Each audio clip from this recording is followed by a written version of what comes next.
mari kita fokus pada saat ini, hari ini, menjaga pikiran agar terbebas dari kekangan masa lalu dan ketakutan di masa depan, membuang emosi negatif.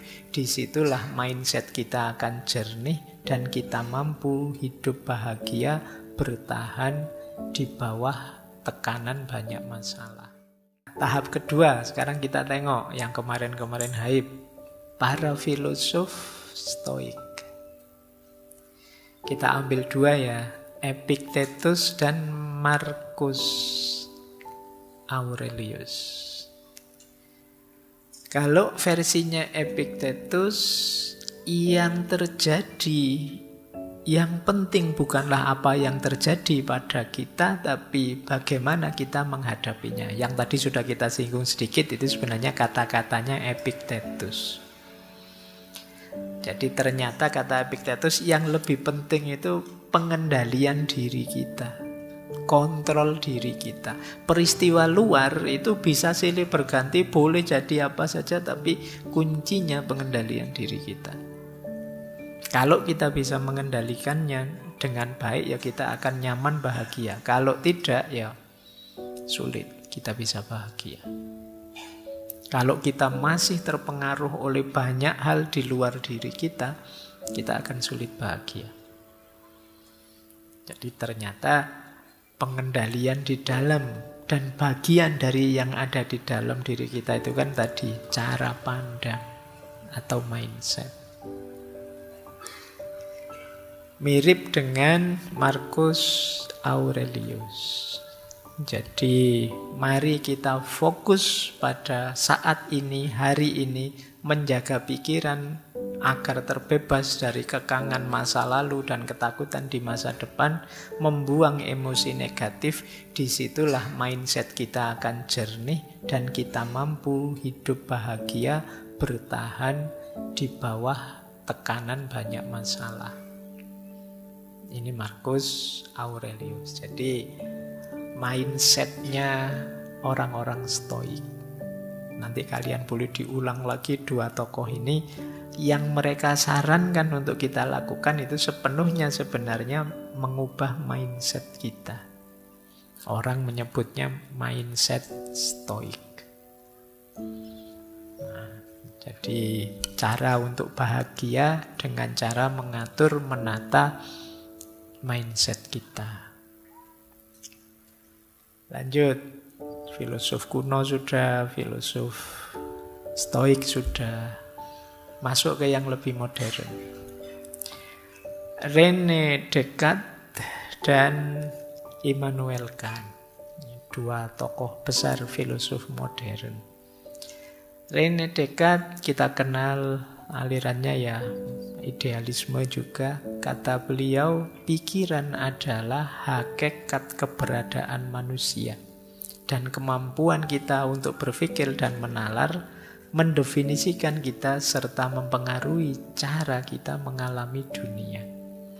Kuncinya manusia itu ada di pikiran. Kalau di René Descartes, pikiran mempengaruhi tubuh. Jadi kalau pikiran kita kacau, ya tubuh kita bisa terpengaruh ikut kacau. Semuanya berawal di pikiran. Kan ada yang sebaliknya, semuanya berawal di materi, di fisik. Kalau fisiknya sakit, ya pikirannya kacau, Pak. Tapi kalau dirinya kan enggak, lebih banyak pikiran yang mempengaruhi tubuh. Ada orang yang fisiknya sakit, tapi pikirannya longgar saja, nyaman saja, senang saja. Tapi biasanya kalau orang pikirannya kacau, pikiranmu tidak karu-karuan, stres, depresi, tubuhmu terpengaruh. Kamu jadi malas mau ngapa-ngapain. Pikiranmu adalah pikiran tipe malas misalnya. Loh kan efeknya ke tubuhmu, kamu tiap hari rebahan, disuruh apa-apa tidak mau. Saya rencana saya banyak, Pak. Yo hanya rencana. Tidak ada yang jalan satupun. Jadi kemarin libur 2 bulan ngapain aja? Yo, saya sebenarnya ingin ini, ingin itu, Pak. Yo akeh tunggale. Kalau cuma sebenarnya ingin ini, ingin itu. Ya kamu sudah melakukan apa? Nah ini makanya kalau di René Descartes pikiran itu nanti yang mengontrol fisik. Dialah yang menyuruh jasad kita untuk melakukan ini itu. Ya berarti memang mindset itu menggerakkan kita. Ditegaskan lagi oleh Immanuel Kant, ya pengalaman kita dari luar itu nanti akan diserap oleh pikiran kita.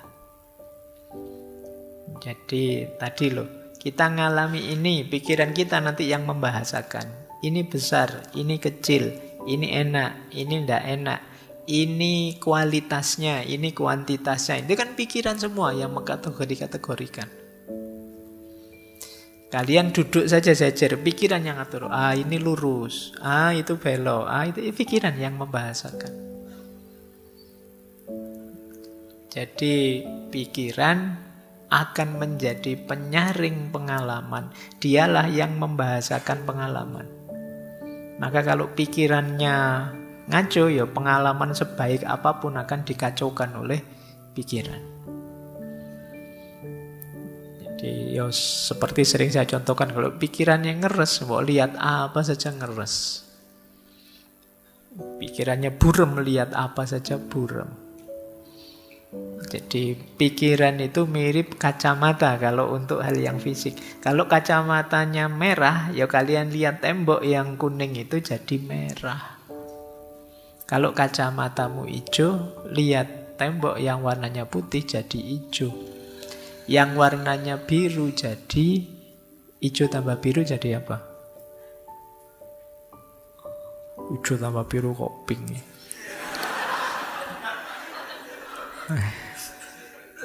Iya, itu jadi itu namanya yang pikiran kacau tadi ya, just tadi. Barang benar-benar jadi ruwet lagi. Nah, ternyata ya pikiran kan yang mengendalikan kita.